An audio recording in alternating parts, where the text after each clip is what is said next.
أغسطس الأنغولي. قصة المباراة مع عاشق الاتحاد عمار علي. هشام. لا أعرف ماذا أقول لمباراة الاتحاد الليبي مع نادي الأول من أغسطس أو الأول في لغة الحظ والحظوظ الأنغولية، علما بأني لا أؤمن بهذه اللهجة بكرة القدم، لكن لكثرة ما أضاع الليبيون من فرص فإني بدأت أعيد النظر من جديد.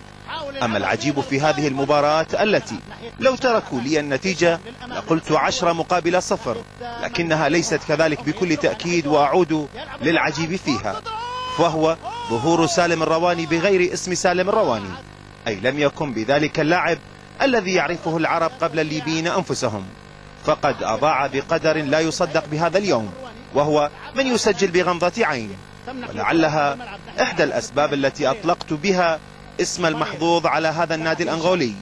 وعلى سبيل ذكر اسمه فإن ظهوره بهذه الشوط كان لمرة واحدة فقط، عندما حول لاعبه الكرة لكنها انحرفت لتكون خطيرة فعلا على الحارس سمير عبود والذي كان صاحيا لها.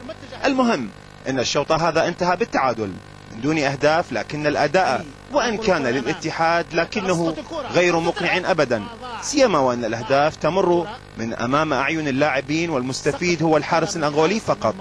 جاء الثاني وذهب الاول، والاتحاد لم يغير من سياقه ابدا، الاهدار ثم الاهدار، والرواني على رأس لائحة المهدرين، لكن شيئا كان يقول لي بأن الرواني سيعود ليعوض حتى لو شارف الوقت على الانتهاء، وفعلا جاء الهدف من الصناني، لكن الذي بدأ كل شيء كان الرواني، ولكم أن تلاحظوا كيف دخل الهدف هذا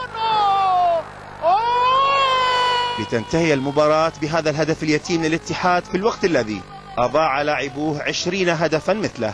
عمار علي، صدى الملاعب.